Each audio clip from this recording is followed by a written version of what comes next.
Hello friends, in this video we will be talking about middle ear in detail. In our previous video we have already been discussed about the external ear. In this video we will discuss about the middle ear in detail. So middle ear is also called as the tympanic cavity.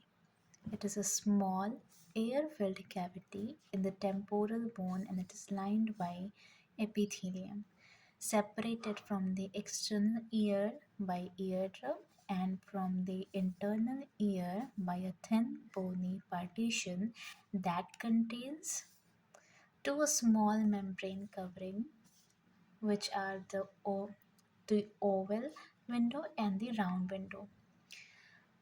Now let's talk about the two walls of the middle ear. So the middle ear has basically two walls. The wall number one is the anterior wall and the second is the posterior wall. So first I will discuss about the posterior wall. So its posterior wall basically communicates with the mastoid cells, ear cells of the temporal bone through a chamber which is called as tympanic antrum. Now, in the anterior wall, so its anterior wall, the anterior wall of the middle ear, it basically contains an opening that leads directly into the auditory tube, which is also called as the eustachian tube. So, we're gonna discuss about the auditory tube or the eustachian tube in detail. So, it consists of both hyaline cartilage and bone, and it connects the middle ear with that of the nasopharynx. With the nasopharynx as well, it is the upper portion of the throat. So, auditory tube it basically connects the middle ear with the nasopharynx. It is normally closed at its medial, which is also called as pharyngeal end. But when we swallow something or we, kind of yawning, so at that time it opens. The atmospheric air from the throat enters or leaves the middle ear until the internal pressure equals the external pressure. That means the atmospheric air, so from the throat it will enter or leave the middle ear, and this process will keep on going until and unless the internal pressure becomes equals to the external pressure. So you see that when the pressure is balanced, what happens is that eardrum basically vibrates freely as sound waves strike it. Now, when the pressure is not equalized, what happens?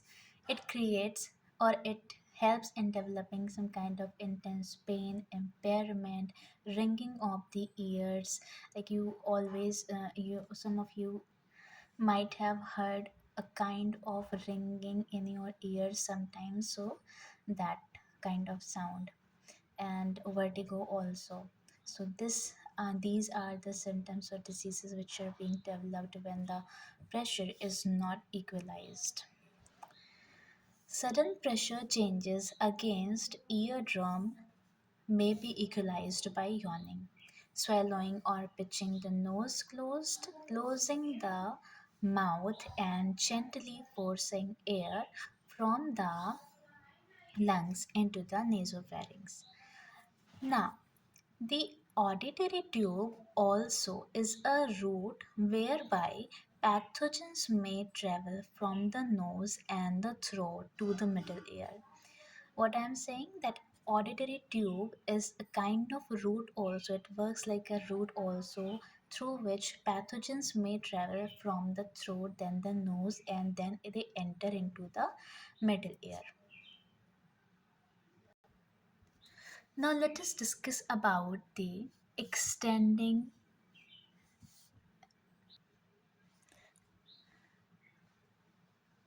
auditory ossicles.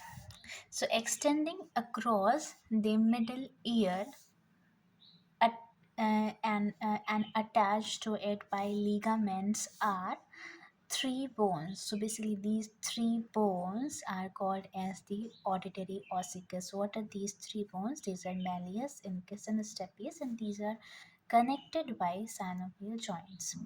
Now, before we look ahead towards all these paragraphs, this paragraph, we have to see this chart.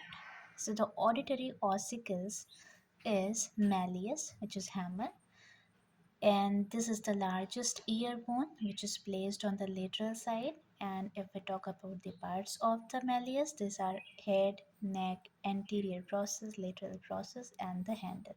So you see that handle, the handle of the malleus is connected to the internal surface of the eardrum, right?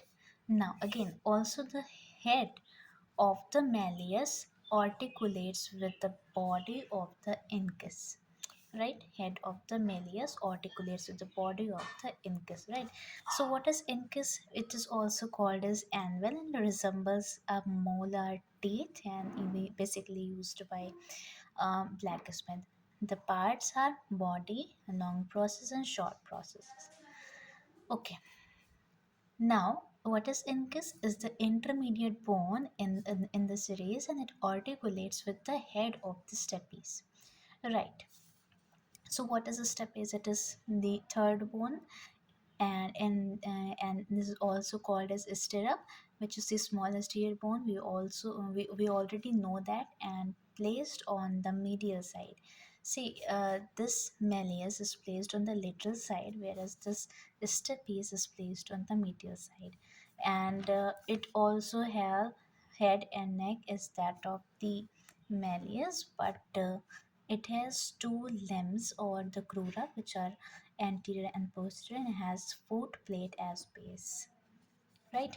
So the third line is the base of the foot plate of the stapes fits into the membrane covered opening in the thin bony partition between the middle and the inner ear. This opening is what is called as the oval window. Now let us discuss about the muscles which are lying in the middle ear.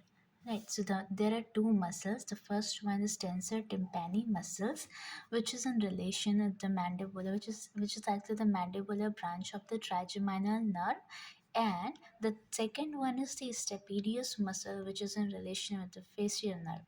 Right, ligaments are posterior ligaments of the incus, lateral ligament of the malleus, superior ligament of the malleus, anterior ligament of the malleus, annular ligament of the base of the stapes. So this is all about the middle ear, and in our next video we will discuss about the interior ear. After that, we will discuss about the some of the structures which are related to the hearing and etc processes. So thank you for watching.